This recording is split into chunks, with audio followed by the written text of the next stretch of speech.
Greetings, fellow armchair Imagineers! Tiki here!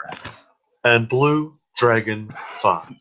Oh no. Oh no. Oh, sorry, Mew. You are just signing your own death warrant with that man. You realize that, right? I just hope he doesn't watch it. If he does, I'm sorry, Blue Dragon. I make fun of everybody. Yes, you do. Yes, you do. Well, I do.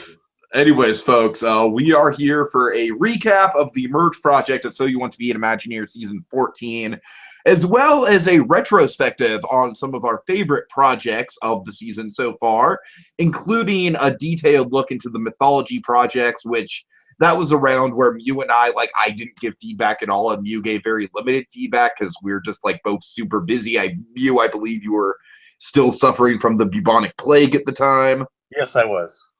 So what is that you're holding up? Just a picture? I'm holding a picture? I'm talking with my mind. Oh, God. Just kidding. Okay, anyways, don't distract me, man. We have a lot to cover. Oh, yeah, we do. And the first thing we want to cover, folks, is the return of... Mystic Woodlands. No, the epic pop culture story. Oh, shoot. I mean, yeah, we'll get to that in a minute, but folks... Would you like to open a window and look at it?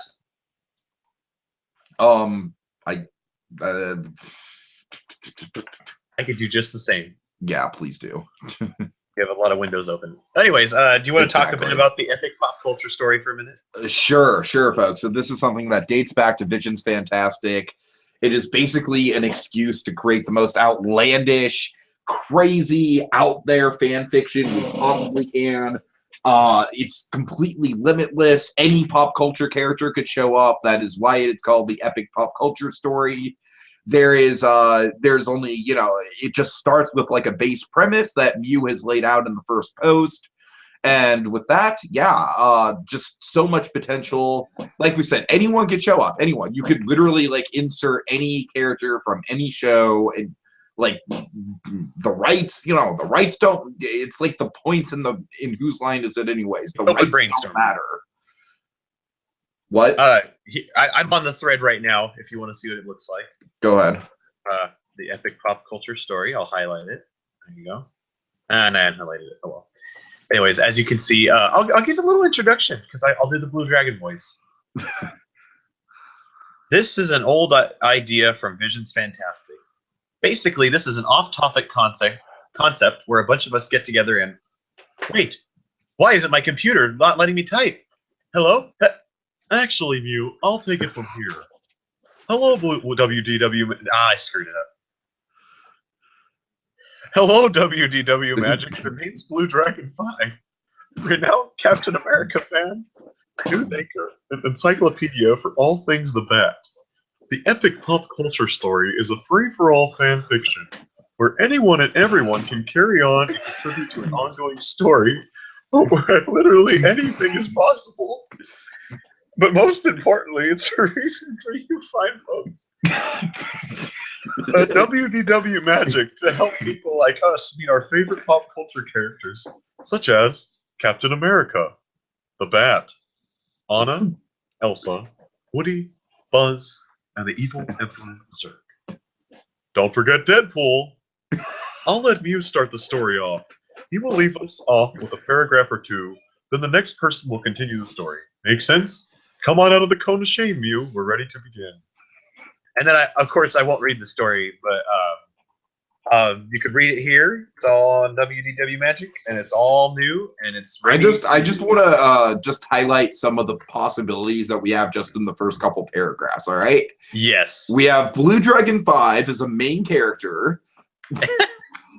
Which, Dragon, we're doing this because we love you, all right? Exactly. We're not trying to bash you or make fun of you. We're writing a story about you, man. It's just there's things that everyone can be made fun of for. And honestly, this is honest to God. I think Blue Dragon 5 is a great person to write the epic pop culture story around because he is so engrossed in a lot of pop culture and a lot of these characters, and just the idea of him, we have Blue Dragon 5 being roommates with Captain America, for example. Exactly. And Roger from Rent. And Roger from Rent, which is just a totally random out there, And Captain America is now Captain something. Captain Nameless. Captain Nameless, yes. Because there was a great war 10 years prior that got rid of America for some reason. And so now Captain America talks in a jive like, yo, dog. I don't know. Anyways, let's get back to... I love the role building that you set up in the paragraph. Like, America is now just cornfield.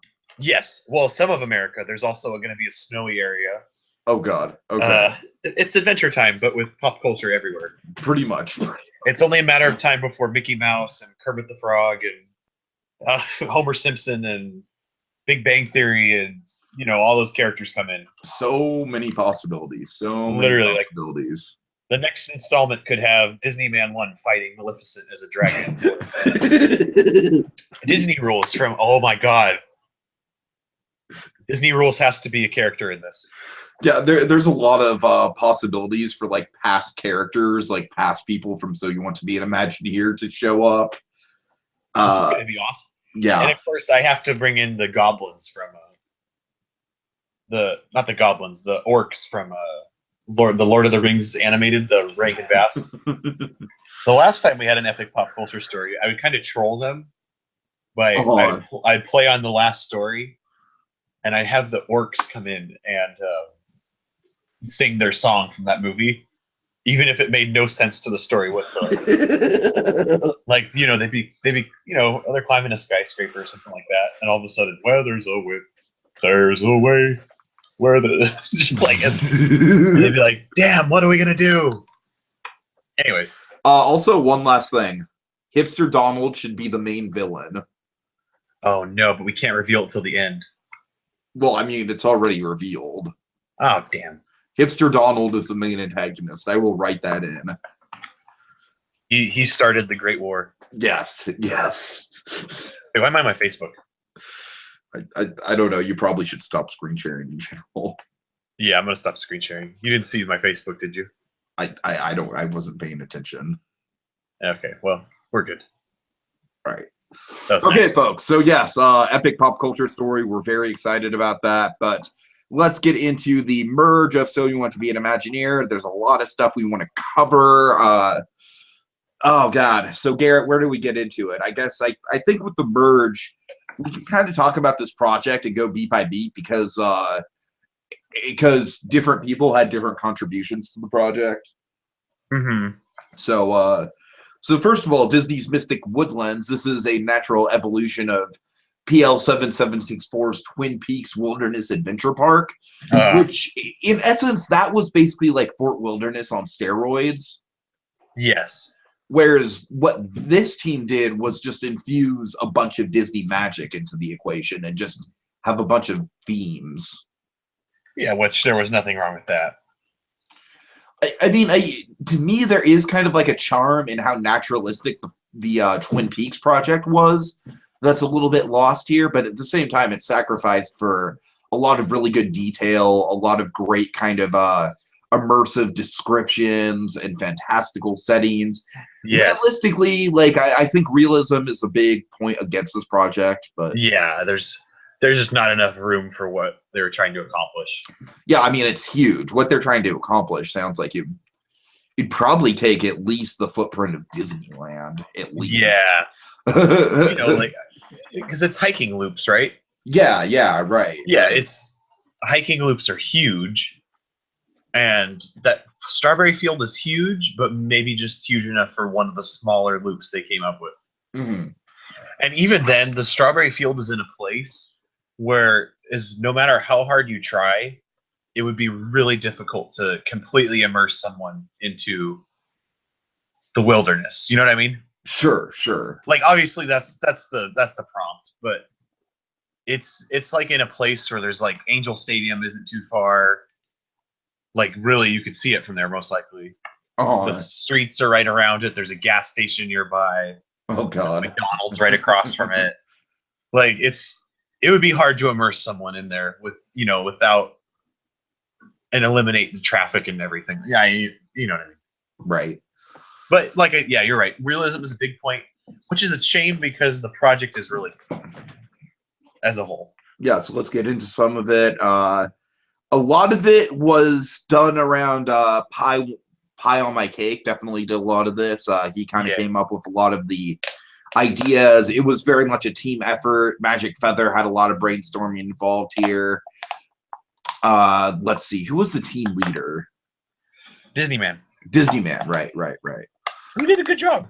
He did. He started to come back, like, and the way I expected him to be. Yeah, I think Disney Man kind of he maybe, especially this round, and because Disney Man is like the one person in the Halloween Horror Nights project that actually really knows a lot about Young Frankenstein, besides probably Jokers. Yeah. So yeah, Disney Man definitely. Like I said, when talking through this project, we'll kind of talk through all the different people in the merge as well, because they all had different contributions. So yeah, Disney Man. I mean, I do think he is still kind of an underdog, and that Golden PO MVP is still kind of a Chekhov's gun in the season. Like, but I definitely do think he showed a lot of improvement, and he's getting towards the potential that he showed in the Festival of Imagination projects. Exactly. Absolutely. Okay.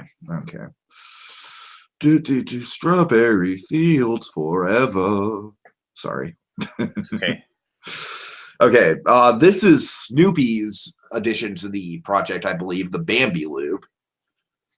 The Bambi loop, which is nice to see a Bambi thing. It is, and this might be, besides the Neverland loop, this might be my favorite addition to the project. I think this works really, really well.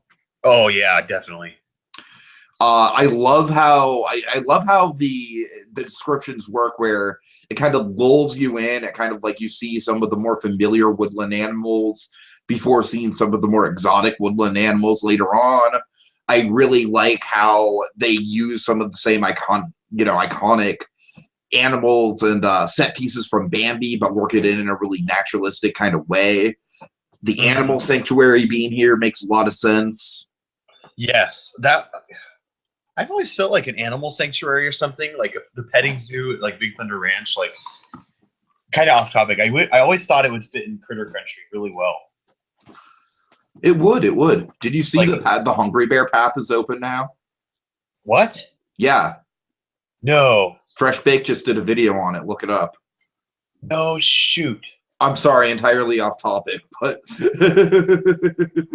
really? Yeah. I was just there yesterday. Yeah, it's open today.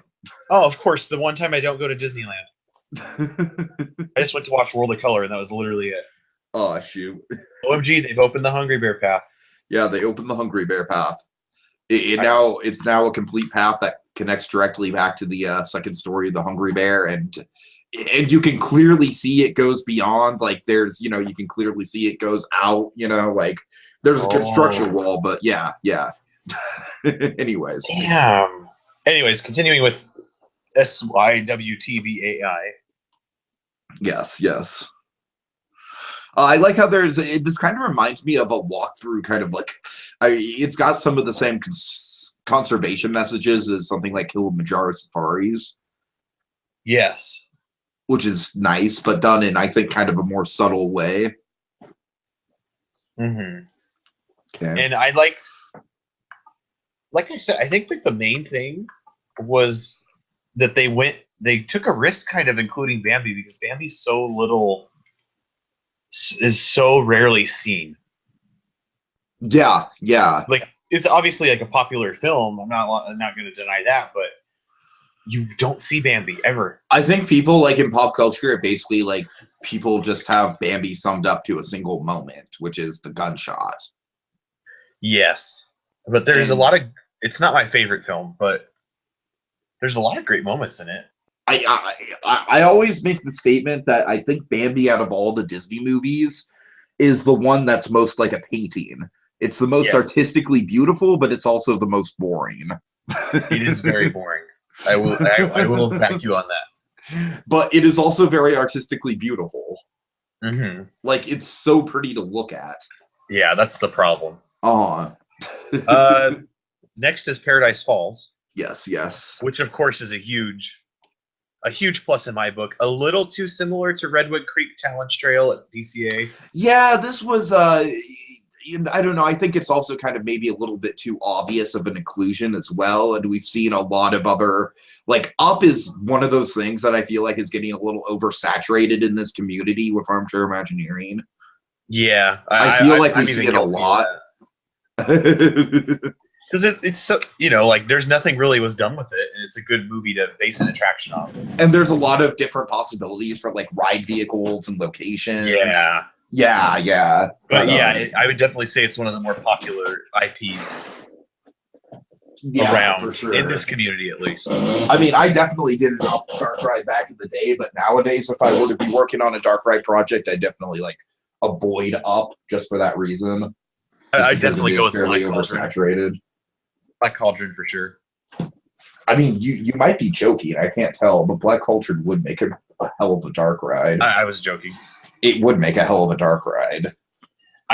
Cinderella Castle Mystery Tour. Exactly. Anyways, but yeah, in regards to this, you know, it was just a little too similar for my taste to Redwood Creek, but at the same time, it was different enough. Thank God Redwood Creek Challenge Trail isn't themed to Brother Bear anymore. Yeah, it's themed to Wilderness Explorers. They still have the Brother Bear totem pole, though. I know. Kind of strange, but whatever. But, you know, it was good. It was just, I think there wasn't much research done in regards to what DCA has. Yeah. Because DCA definitely has, like, a camp feel to it, like a campground feel in the Grizzly Peak part. Mm-hmm.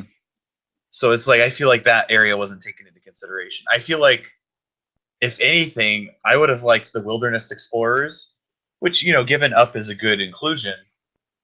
I think that Huey, Dewey, and Louie as, like, Boy Scouts. Something like that, maybe, with, like, Humphrey Bear and J. Audubon Woodlore. Yeah, but the problem with that, though, is I feel like that setting is a little too similar to Bambi, like the woodland setting. Oh, true. This is more tropical, huh? Yeah, and I think that's kind of the point of point. including Up is for the, you know, the tropical setting more than anything else. Good point, but they also have Neverland for the tropical setting. That's also a good point. However, I'd wager to say, like, I'll take your Neverland and I'll raise you. I think Neverland is more fantastical with a mix of tropical, whereas Up is more kind of like naturalistically tropical. Yeah, that's true. Like kind of like how the Enchanted Forest is like a mystical woodlands, and then Bambi is kind of the naturalistic woodlands. I kind of feel like that's the same sort of thing with Paradise Falls and Neverland. Yeah. So, like I said, though, there's nothing wrong with Ranger Woodlore. Oh, Humphrey Bear, what are you doing? Put that picnic basket back. How are you not a professional voice actor? I don't know. I just don't try. Humphrey Bear. Fun fact, this is the same voice actor as Mr. Smee. Yes. And Droopy. Except Droopy's more like this. And don't forget about the White Rabbit. Oh, yes, the White Rabbit. I'm trying to conserve my voice for the German music coming up. Oh God! But so I can't like do the shouting Mr. Smee. Uh-huh. But when I get back, I promise I will do a good old fashioned clapping. Okay. Anyways, good speaking transition. Of capping, good transition. Damn, that was spooky. It's like it knew. Right. Okay, so Garrett, did you ever go to the Neverland pool? No, but I longingly would walk by it every time. Did you? Yes, I have fond memories of it. Yes. I remember seeing TikTok from afar. TikTok and Captain Hook are my favorite characters, next to King Louie. And the Skull Rock and the Jolly Roger. Oh my God. I remember I did play games in the arcade though. Oh, okay. What was it? The Lost Boy arcade? I don't know. Something like that. I remember playing like a tank game in that arcade. Yeah, the arcade was legit. Like, God, 90s Disneyland. There's just nothing like it. Early 2000s Disneyland, even. Well, yes, maybe not. No, maybe not Disneyland, but I don't know. Like, I just have fond memories of the hotels, even. No, I know what you're saying. Like the gift shops, like in the old vibe. There was an old vibe to it. Hmm. Like a really nostalgic atmosphere. I don't know. I remember going to a cafe, like the first time I ever went to Disneyland. I remember going to a cafe that was at the Disneyland Hotel, and there were like menus that had the menus were printed like the old school maps of the Disneyland park. Ooh. And it was really cool because it was like before, like right before we were about to catch a monorail into the actual park. Uh-huh. Anyways, so Neverland Pool is one of my favorite Disneyland memories. It is incredible. This project really brought back nostalgia for that. Absolutely. Such a good inclusion. As Snoopy pointed out, me and him actually tried to run a full fucking forum based on the Neverland Pool back in the day. What? Don't ask me how, man. I wish I could find it. Like, we would have things like, oh, the Skull Rock slide thread. Yeah. Discuss the Skull Rock slide. Discuss, like, we'd have one for the snack bar. We had a thread for the snack bar. We had a thread for... I kid you not. I'm not making this up. What the heck? I wish I could find. You know what? I might still be able to find it. I'm gonna do some digging. Some digging. That's hysterical. Okay. Anyways, so I'm sorry. Can you kind of talk about the pool for now? I'm legitimately gonna try and look this up. Yeah, go ahead. The pool was. We were talking about the pool, right? Not the project. Or the project. Well, the project as a whole, great artwork again from Basket Buddy. Great artwork and content as usual. Like Basket Buddy never lets us down. And the pool. Thinking of the pool, basically the old Disneyland Hotel.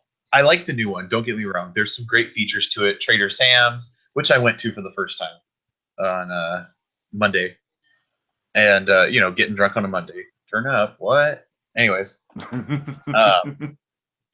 God, what? Trader Sam's, the e-ticket pool. There's a cool map of the 60s Disneyland in the lobby. And the towers are each themed to a land. Mm-hmm. But back in the day, the Disneyland Hotel, especially before, even before DCA and Downtown Disney, they had like cutouts of backdrops. Yeah. I have a lot of pictures of those. Yeah, with me and my grandparents and stuff. Yeah. Or like giant postcards or something like that. Take your picture in front of that. Then there was for a time they had the gargoyles from Hunchback, Laverne. I think I have a Victor picture and of Hugo. that as well. I have. Yeah. And then there was the mini Jungle Cruise boats like Shrunken Ned's. Oh my God! Yes. And it was and like the whole really marina, the whole marina. They had like the paddle boats. Yeah, like oh Jesus! With the Jungle Cruise, it was really kitschy because like you look down and like there's a model of the Jungle Cruise boathouse. But then there was like little PVC figures of animals like randomly throughout the water.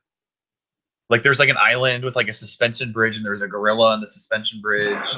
Oh my God. And like there's an elephant on like a firefighter platform or something like that. Okay, we're just gonna turn this whole podcast into like a Disneyland hotel memories, but which we could very easily do. But we're letting Tiki open up something from Mouse Planet. No, I can't find it. Oh, that's okay. Two more. Waterfalls? Fantasy Waters. Yes, yep. Waterfalls. You read my mind. Waterfalls. The waterfalls were amazing. It broke my heart when they took those out. It really did. Especially because it's just a plot of grass now. Exactly. I mean, it is what it is, but oh God, it was so cool. It was like, imagine walking through the grotto on Pirates of the Caribbean. Mm-hmm. That's what it was. Like that little cave behind the giant waterfall. Right. Oh man, I wish that was still around. Like that, man, that's one of my biggest regrets. And then Fantasy Waters, of course. The pre-World of Color. Yeah. There was a World of Color at the Disneyland Hotel. Yes, there was. It wasn't that great. Don't get me wrong. But okay, I have a really weird memory of the first time I went to Disneyland. Like, we saw Fantasmic, and then the night after we saw Fantasmic, apparently there was like some sort of technical issues they were having on Tom Sawyer's Island, and I have this really, really weird memory of like some lady telling my family that they were going to do Fantasmic at the Disneyland Hotel at the Fantasy Waters Stadium. Could you imagine? Could you imagine them trying to do Fantasmic there? Dumbest thing I've ever heard. Because the Fantasy Water Stadium is basically just like a concrete wall, if I remember correctly. Concrete wall with a pond. Right. It's still there. I know. It's a plant. It's a garden now. I'll never forget that. I'll never forget. Like, and even then, even like as a 6-year-old, I was like, how the hell would they do Fantasmic in that place? That's so. I have a really nostalgic memory that kind of warms my heart. Oh my god. Before Downtown Disney, before the parking lot, or before anything, before it was just Disneyland. I remember my parents took me to the Disneyland Hotel really late at night, and we just sat outside of our car, and we listened to Fantasmic from far away. Aww. Like we could hear it. Like it was. Nowadays you can't hear it. There's so much going on you wouldn't be able to hear it. Right. Like between Downtown Disney, DCA, and the trams, and Sure. you wouldn't be able to hear it, but we were sitting like outside our car and we could hear. I remember hearing, "Now I'll make that little mouse's dream into a nightmare I remember hearing that. Oh man, dude. And like we could hear the cannonball from the Jolly Roger, and oh man, God, this Neverland hiking trail just made us go on a nostalgic tangent. So we should probably talk about the project itself. Probably. Oh man. I don't really have a ton to say except it just emulates the hotel very well Flawlessly. and still gives it like a very grand scale. I love the use of the colored rocks. I think that looked beautiful in real life. Oh, like yeah. just knowing what Disney can do with rock work in something like Cars Land. I mean, can you imagine? Or the new Big Thunder Trail. Yeah, I can picture it now. Right. All the nostalgia. I mean, it's a Basket Buddy project. I really don't have. Honestly, I kind of feel intimidating talking about Basket Buddy projects because I feel like there's a risk that you and I are just going to hype him up as like this big player and this big threat, and I really don't want to do that. So I kind of like, I don't know. In talking about Basket Buddy, I'm kind of like trying to undersell him these days, which is weird. Yeah, I get what you mean. Maybe we should stop talking about him. But this trail. Yeah, I'm looking at the video really quick. I did walk this trail the other day. I didn't even realize. What trail? The Hungry Bear. Oh yeah, right. I did not even realize. I'll tell you why I didn't realize, but I won't say why on air. Okay. Anyways, so yeah, the Enchanted Forest loop. I really like the descriptions in this. I really like how it goes out of its way to kind of showcase the mysticism of the fairy tales that Disney does. Yes. And still included in a pretty naturalistic way. Yeah, it was very. See, this is what I meant. Like, this is more fantasy than Neverland, even.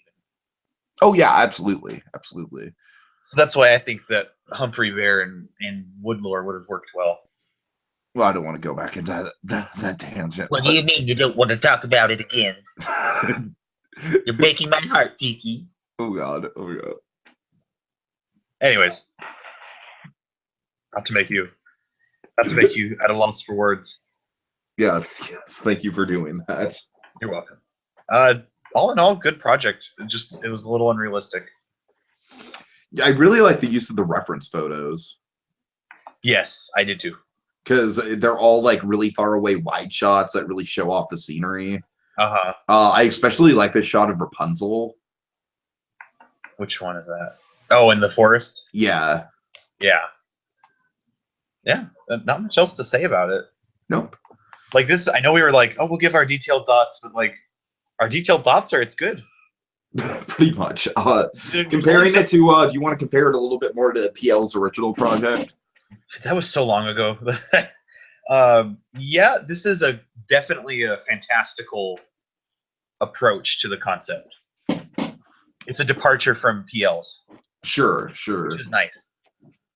I don't know which one I prefer. I think at the end of the day, I probably still prefer PLs just because it's a little bit more grounded and also a little bit more out of left field. Like, we had no idea, like, with the Strawberry Field project, which was kind of the point of the original project, was put something in the strawberry fields.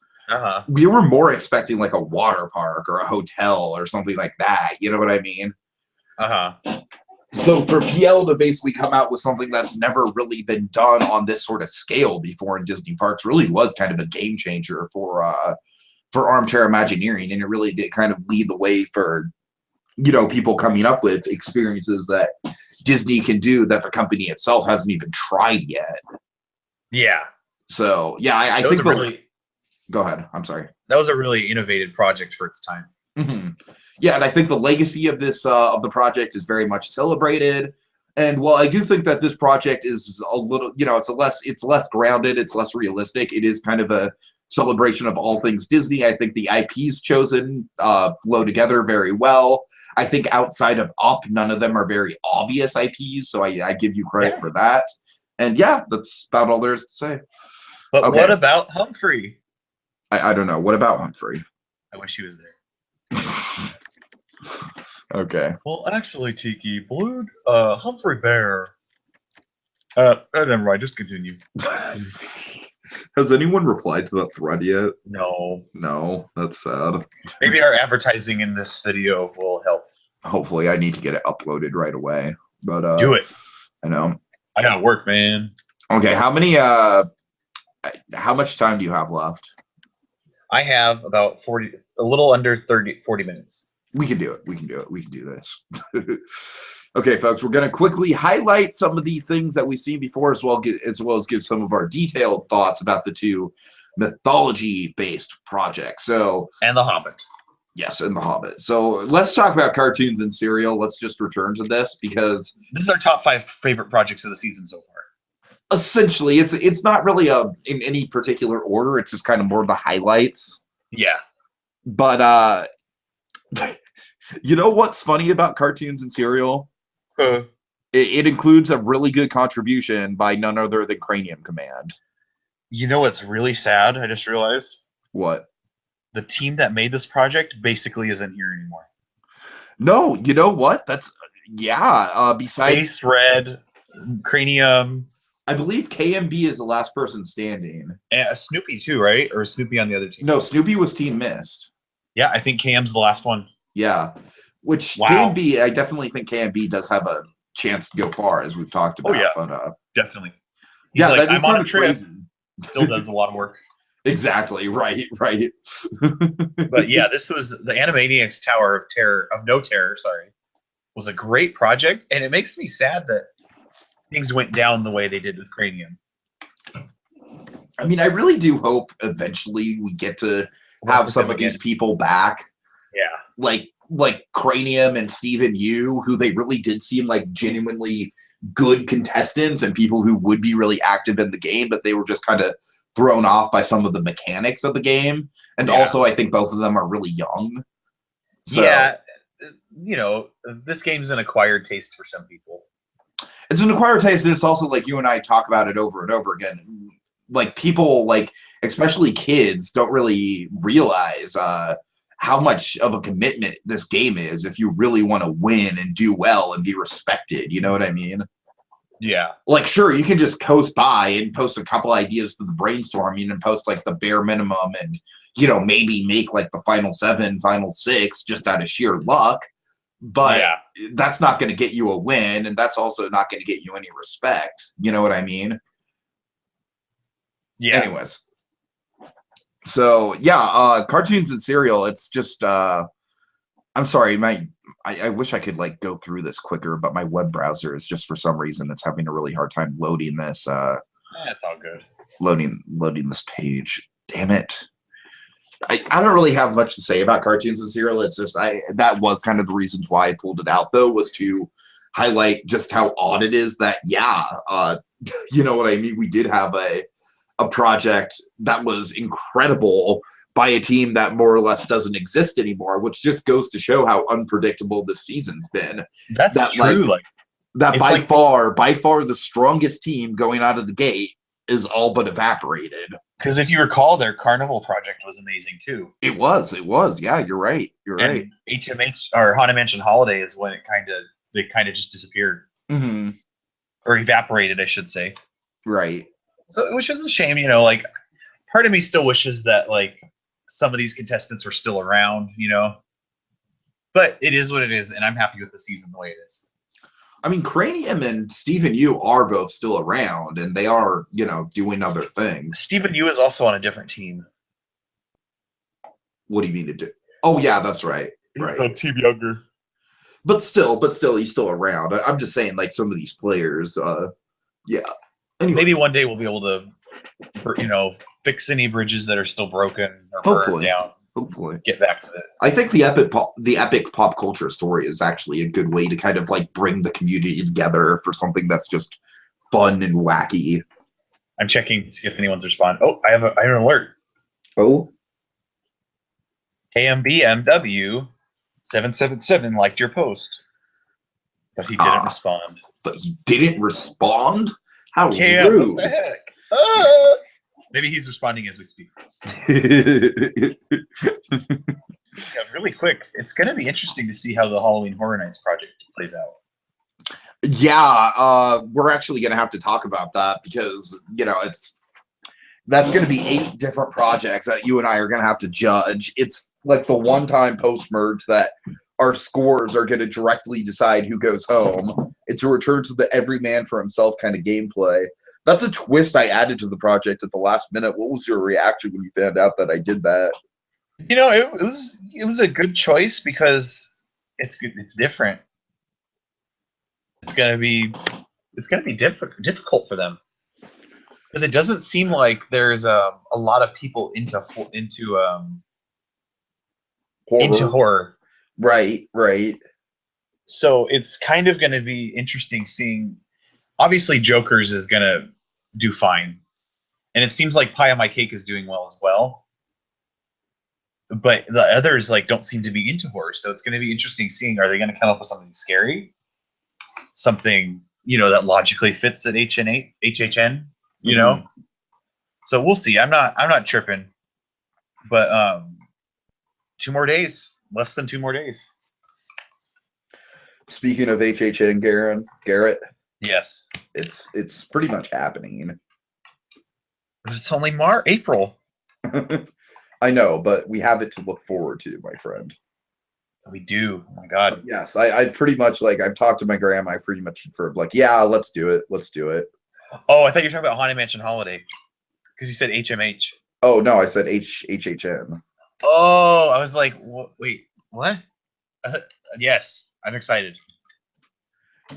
It's gonna be amazing. Yeah. So ManEatingWreath and I are going to go to Halloween Horror Nights this year for one night and one night only. And I have told ManEatingWreath this. I don't give a flying crap. I'm trying not to swear on this. I don't give an F how many mazes we actually get on. It's all about the experience. It's all about being there with you. It's all about hanging out, having a crazy time, having a once in a lifetime bucket list thing that I've wanted to do for a long time. It's intense. I'm sure it is. It's equivalent to a roller coaster, but with people trying to kill you. Which sounds great to me. I just realized how good that concept art is. Yeah, it's really good. The heck? What in the name of? Okay, see, this project was a close call for me. Like, I think it's a tie between the Krampus Phantom Manor and the actual Nightmare Before Christmas. Both were really good, yeah. That was because Krampus fits surprisingly well in Phantom Manor. I wasn't like a giant fan of that overlay, but it was a close call between the two for me. Yeah, and of course Haunted Mansion Holiday. I'm not so much a big fan of Haunted Mansion Holiday. I'm actually one of the big people in the Disney fan community that's pretty outspokenly does not like Haunted Mansion Holiday. But it's definitely something you wanted to do, so Very true. I did suggest this project last minute, and Tiki's like, "Oh, okay," and then it ended up actually screwing up the season a little bit. How so? I don't remember. Because this was the round that we lost a bunch of people. Oh, that's right. God. Not saying that it was the project's fault. It was just the circumstances at the time. Yeah, I don't think it's. Yeah, the prompt really had nothing to do with that, but. Okay. Yeah, I mean, Haunted Mansion Holiday, I've gone on record and saying I don't really like it. I think it kind of is a clash of styles. I'd rather they just build something permanent for Nightmare Before Christmas, although I know Tim Burton is kind of the reason why they can't do that. I don't know. That's what you told me. Supposedly, yes. But I don't know. This is a really good, like if you're gonna do Haunted Mansion Holiday, that is kind of one of my things is just go all out with it. Because the way I feel like a lot of it is just sort of, it doesn't, like, I feel like this version of Haunted Mansion Holiday works a lot better than the Disneyland version does, because I feel like the Disneyland version, my main complaint with the Disneyland version has always been that it's too bright. Like, there's too many saturated colors. It just doesn't flow well. I mean, I'm sorry, Garrett. I'm sorry, but your namesake, ManEatingWreath, is actually kind of like, not the wreath itself, but like the singing plants specifically. That's one of my least favorite things in Haunted Mansion Holiday because it's so cartoonish. Yeah, and like I personally, if it was me, I would have done the attic in the corridor of doors and conservatory. I would have had the coffin wrapped up like a present. You know what I mean? Right. Kept Scary Teddy on top of it. Have some other toys around it instead of plants. And then have the snake like slithering throughout the whole corridor, and then the big reveal with the wreath above you is the snake. Oh, that'd be cool. I always thought that would be cool, and like maybe having this tail going through some of the doors. I don't know, but maybe it's just nostalgia because of your name, but like I do think the wreath portion of that scene is really cool. Yeah. Oh, absolutely, and especially since they gave it blinking eyes. Mm-hmm. I have to show you. I'm going to look it up while we're on the topic. There is a piece of concept art for Haunted Mansion Holiday that I wish they did. I'm going to look it up. So continue talking about the project. Okay. I'm sorry, folks. These are just kind of, they happened so long ago. I don't really have it like fresh in my mind. I'm just kind of mostly going off of the concept art, but we're just chatting about our favorites so far. Right. I mean, I'm just saying, like, I don't really have a lot of. I mean, I do think we did podcast about this particular project. I don't remember if we did. Oh, it's been so long. My memory is going to shit, Garrett. I tell you. I was sick too, so it's like. That's true. Who knows? Anyways, next we have. Yeah, let's talk about both these projects because, like I said, this was definitely one that kind of got unfairly screwed over when it came to feedback. So I really want to take the time to delve into it.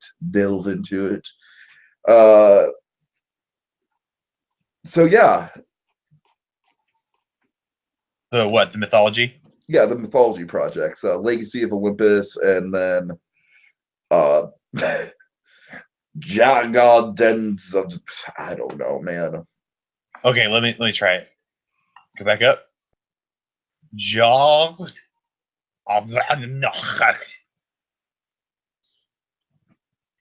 bad at this. In hindsight, I'm going to Germany soon. I should probably know some of them. That's what I'm saying. Yeah. I will give you this. This project was my favorite of the two. It was. I'll agree with that. I love. One of my favorite things about this project is the writing style. I love how it was written in terms of like, it almost was kind of written as a creepypasta. Yeah, I would say that. And I'm not saying that in a bad way. I'm saying it's written as like a really, really good, like, what if Disney did like this really dark attraction, you know? Yeah. It's like, it's in the same, it's cut from the same thread as Alien Encounter. Yeah, totally. And I think story-wise, it's cut from the same thread as something like I remember creepypasta about Splash Mountain and going on Splash Mountain, where I don't know. Oh yeah, I know what you're talking about. Yeah.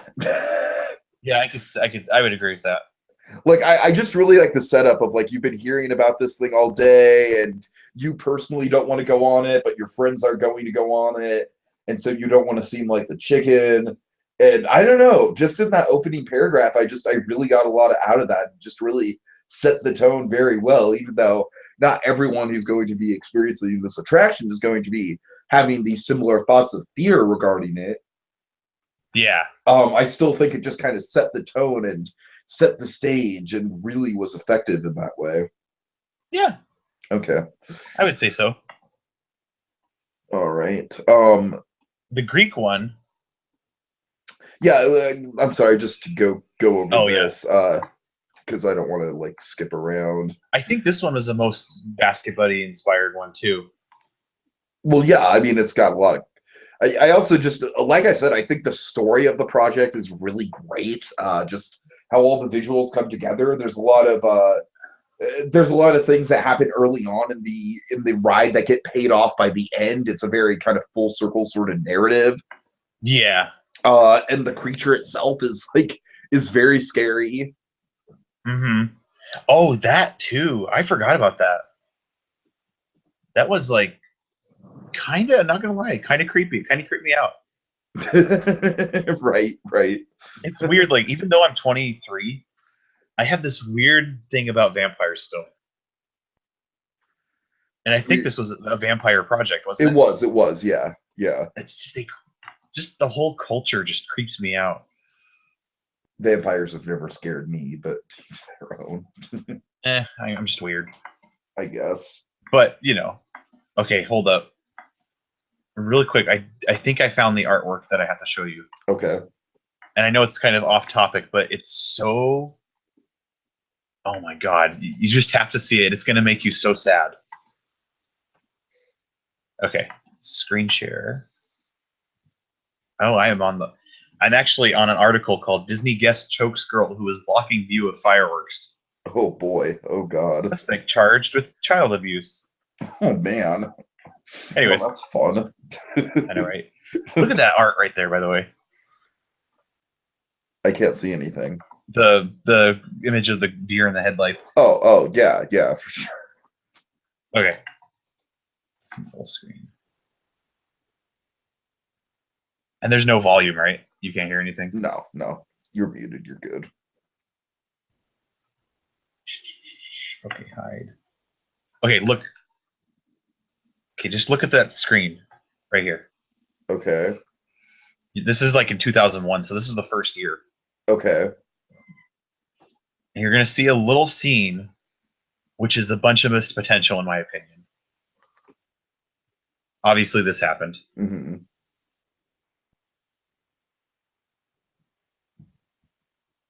Obviously, that happened. Right. Except the coffin is wrapped up in this picture, as you can see. Right. This scene that it's about to show. Okay, look at every single door. What? This is corridor doors. Look at every single door has one. Every but single look door. At the end.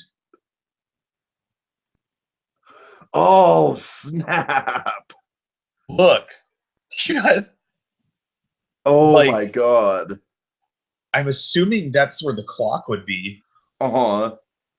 Like, the clock would be inside, but I don't even know how they would do that. Like, I saw that, and my mind was blown. So, I mean, obviously, that's what I was thinking of when we were talking about that. Okay. But, yeah, that's crazy. They didn't really release concept art for this overlay. But, yeah, it is what it is. There's actually another cool piece. But I will show you some other time because I kind of want to go back and watch that video just because it'd be interesting to hear this the Imagineers. Yeah, it'd be interesting to hear the Imagineers talking about the Haunted Mansion Holiday the first year they did it. It's I'll send you a link, but it's a two-parter. But I'll send you a link to the first part, and then you can find the second part. Sure. But yeah, this is also the year there was a different soundtrack entirely. Let me stop screen sharing. Okay. right, so not much to say about this project other than that it's very well written, very scary. Like seriously, look at that. Look how creepy that is. I know. Jesus. It was just an intense. It was a creepypasta. It was Epcot's creepypasta. Right. Okay, and then Legacy of Olympus, I don't have as much to say about, but it is very good. I know it's one of Pie on My Cake's personal favorite projects he's ever worked on, which is cool. The website is very professional, of course, as always. It's a very good idea to use a website to kind of give it that great sort of professional flair. I don't know, man. It's like I would be really curious to see what real life Disney Imagineers had to say about these sort of websites and proposals and stuff, because they're all so detailed and flashy. You know what I mean? Yeah. It's like it's such an interesting way of doing it. Mm-hmm. I mean, I'm still doing my Dream Resort, which I've been doing. I kid you not, it's been over a year now. Well, keep at it. Exactly. I'm doing it in a Google Doc. Nice. Making it look all pretty because I can't figure out how to do a Wix website. I've tried. It's funny. It's like I used to be good at web design back before web design changed. Yeah, I'd have to have someone do it for me. Like back when GeoCities was actually popular, I was like, I could make some like pretty damn good GeoCities sites using that template. You know what I mean? Yeah. But now, of course, GeoCities is completely outdated and everything. But I'm just saying, back in the day, like, I don't know, just kind of like back when web design was simpler and didn't have as many options. I think that's what, it's like, it's almost kind of like Photoshop. It's like Photoshop has so many options that you just get overwhelmed. And it's really hard to keep track of everything. Like, hell, I took like 2 Photoshop classes like less than 2 years ago. And I still, like, I have no idea what I'm doing now when I go back to Photoshop. It's sad. Yeah. Anyways. Nothing really much else to say. I thought the introduction to this project was spectacular. Mm-hmm. That was a big part of it for me. That still stands out to me. I guess one of the things that that doesn't really that maybe this project, I feel like this project kind of is overshadowed by Basket Buddy's season 10 project.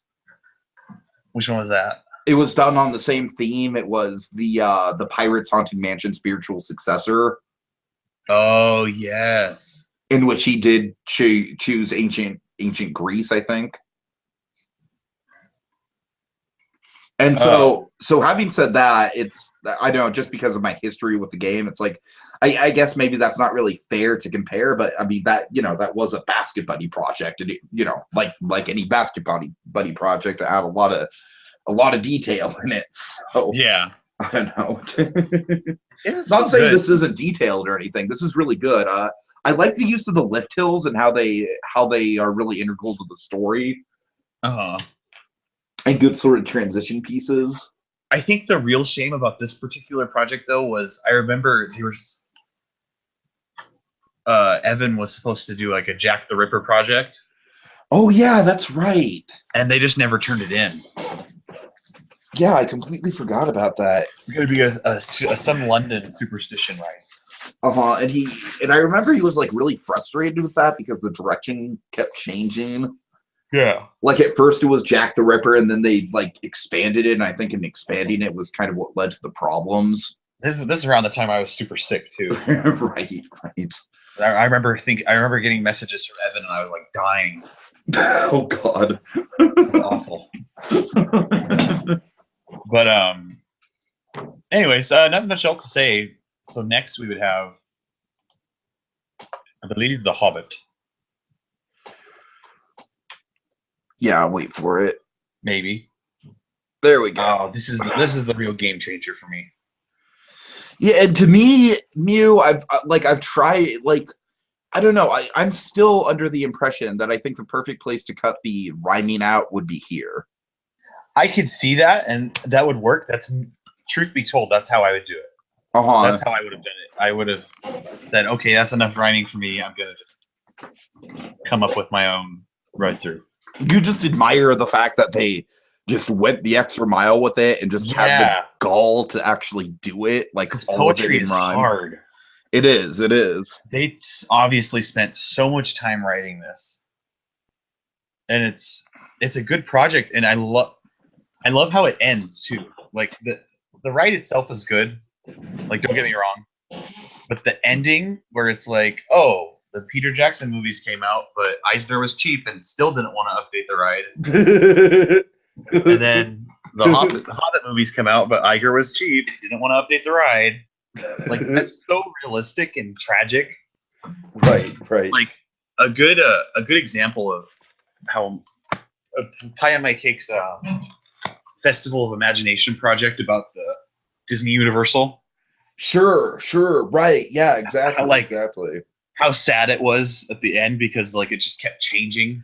I feel like that's one of the fascinating new developments in armchair Imagineering recently is kind of this leading on like worst case scenarios and stuff like that. You know what I mean? Do you remember? I actually have been doing that for a long time too, like since the VF years. I had a project when I was playing in the game. Yeah, I think we had to redesign or design a park icon or something. Was it the one where we did the where my team did the Neverland? No, that was season 12. I love that project. That was a cool project. That was an awesome project. Yeah. But no, this one was me. I was a contestant. I did a giant elephant. Was the park's icon. Oh yeah, I remember that. You entered through the foot. And inside was like a great movie ride type thing. Right. You were in like a river raft, like Grizzly River Run, Holly River Rapids, except it was a land vehicle. It was like a cinema reel, like a film reel. And then you went through scenes from Young Frankenstein, Gone with the Wind, Godzilla, King Kong, Nosferatu, Fantasia, and then the ending was Blazing Saddles. And in the ending of Blazing Saddles, all the movies collided. So it was like a good finale. And so, as a little added touch to that project, this is probably 2011, 2012. I had a follow up to it where it talks about how the ride slowly began to deteriorate because they lost their sponsor. And then I talk about an instance where the ride was finally abandoned and like people were sneaking into it and like breaking things and stealing parts. And, like the animatronics are just silently rotting in the dark. Oh man. And then eventually they just bulldoze the thing and replace it with a giant H. Oh god. For Hollywood. So I've been doing that kind of thing for a while. That's awesome. So I'm not going to say I spearheaded the movement, but it's been around longer but it's really gotten a surge in recent years. All right, Garrett, I think that's actually a good place to end off on. I think that's kind of a final story for the podcast. Yeah. So we should mention the Basket Buddy. I mean, I guess there's not really a ton to say about it, as already been said. It's just like, Basket Buddy kicked ass. You know, it was more or less a solo project on Basket Buddy's end. Yeah. I mean, I don't want to say that to just to disparage any of his other team members, but I mean, I guess like just to have it on video, my God, look at it. That's the most beautiful screen-based concept art I've ever seen. I've never seen screens look so good. I know. Jeez. And the great thing about this is that, of course, it's a combination of screens and physical effects. So all the better. It's the forbidden journey of Lord of the Rings. Pretty much, which is great. But yeah, I think we'll leave it at here. Okay. All right, folks. So don't forget to check out the epic pop culture story. Can't wait to see the Halloween Horror Nights projects. Best of luck to everyone there. And, best of luck. Hopefully we don't have any hurt feelings or anything when it comes to the elimination and, whatever. I don't know. I'm kind of trailing off. Okay. You give us a Blue Dragon 5 to end out on. And out on Blue Dragon 5. No, I mean like some sort of silly like something would be improved with Captain America. Well, you see, the last time Captain America and I went to Disneyland, we got in line for Boomerang, and the Bat was there, and he said, "Welcome to Six Flags."